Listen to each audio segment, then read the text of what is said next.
Down, you went, when you finally take down, you went to an arm, trap arm to score all your points, and you held her there. Otherwise, you're known as a leg lace girl, which you did at the end. Could you talk about the diversity you wanted to use in this match? You know, I love parterre, and I don't think there's any discrimination between upper body or lower body. I used to just strictly do bars and trap arm guts, and so the lace has been something that I've added to my repertoire within the last like 2 to 3 years. So it's been a transition to just kind of have both of those. It's just the lace has been so dominant and no one's been able to stop it that I've been really going to that. So the fact that the trap arm fell there, and just, I mean, why not take what they give you? Helen, you know, got the evening started off right. Did you ride the momentum of that? Absolutely, a tech fall in the finals. Who does that? Oh, I did. So that's awesome.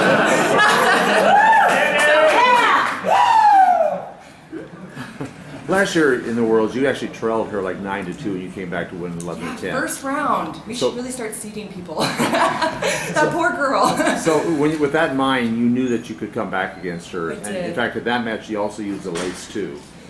Was that in your mind at all going into this match? That I could lace her? I mean, I kind of go in there into that I could lace anybody. My boyfriend's over there, and he's 240 pounds. I could lace him, so. Do you take this momentum like into Rio? Is this something where you're just like you expect to win that? Absolutely. I mean, I don't think that there's a girl out there that can beat me. And I just, it's just about stepping on that mat and making sure that I'm disciplined enough to get my job done that day. As long as I stay healthy, I think I can win. Adeline, when you're facing adversity, it seems like when you're down, you're more comfortable. You know, that's a great question for my dad. I used to start every single match with a takedown, and then I would start wrestling. So I think that's just an old habit that's going to die hard, and I just really feel the pressure to score once I'm down. Let's kill it. Because the parterre is so strong, is it frustrating in a match like that it took that long to get on top? You know, my coaches and everybody stress that I need one takedown and I can win a match. So yes, when I don't get that opportunity on top and it's taken a little while for me to get that one takedown, I do start to get a little anxious. But I know that the second that opportunity comes, that it's going to be, the match can be over in just one turn on top. You held her on her back for what, 45 seconds, almost a minute. What was going through your mindset during that process? I mean, just hold her. There's nothing really she could do there. I've got a tight grip. I was taught by my coaches and then reaffirmed with my Olympic coaches years later that you get them in that cradle and you hold them tight. I mean, she was fighting as hard as she could to get out of those locks, but I can hold people there all day, and I did.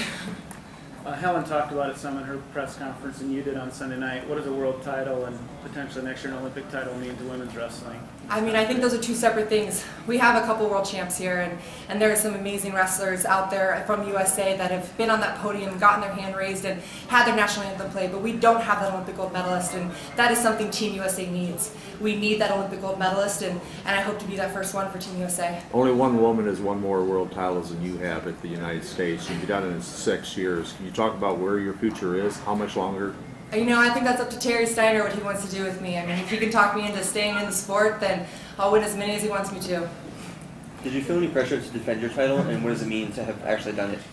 I was just telling the other group that my coach came up to me. I was feeling pretty confident going in this year. I didn't think that anybody was really capable of beating me. It would have been more of me beating myself going out here on this world stage. And then my coach kind of brought up the fact, he's like, do you know that only besides Japan, only one other country has ever had a repeat, like back-to-back years world champion.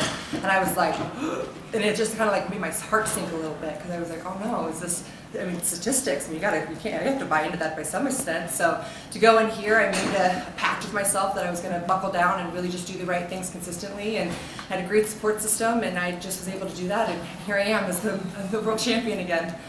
What would your message be to young girls across the country who are wrestling or thinking about wrestling? You know, what do you want to inspire out of the youth of the United States of America? I really hope those young girls realize that there are opportunities out there. I thought I was going to go and play 4 years of college soccer and then go into the working field, and there's nothing wrong with that life. But boys in this country have this opportunity to dream big and be able to look at NBA stars and NFL stars and all of these Olympic medalists out there, because there's so many opportunities for those boys to look up to them.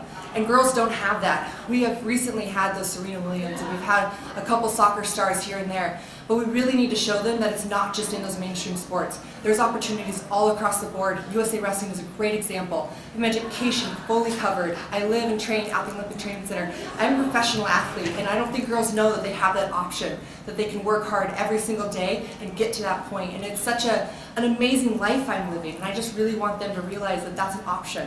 that they can go to school and play sport. They can go and dedicate themselves really hard and become a world champion at something they never even dreamed of. I want them to have that dream, so it starts younger.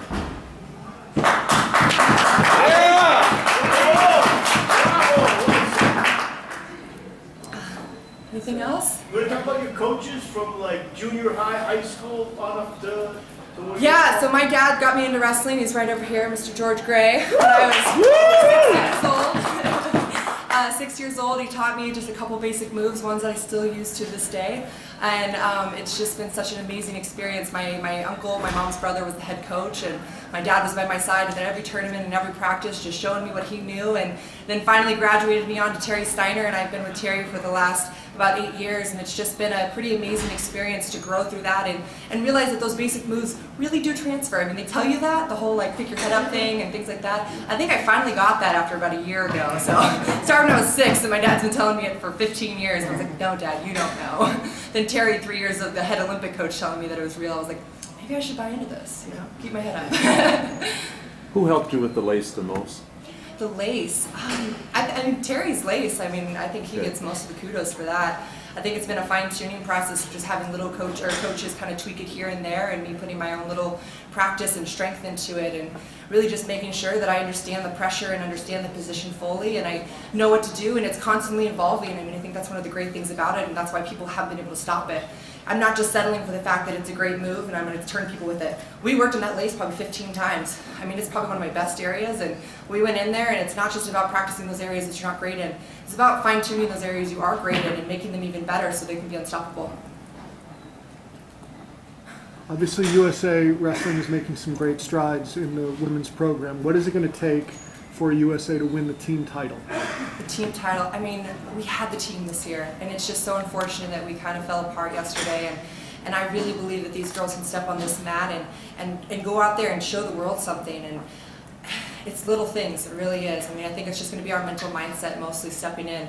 I think some of those girls had some doubts going into their matches and just really didn't pressure. We have some of the best technique and the best accommodations that we could possibly have to create elite athletes, and we're just missing those little pieces. And so I think that we have some work to do over this next year, and we're going to come into the Olympics ready. I'm excited for my team, and we're going to have more than one Olympic gold medalist that year. Anybody else? Congratulations. Thank you. Congratulations.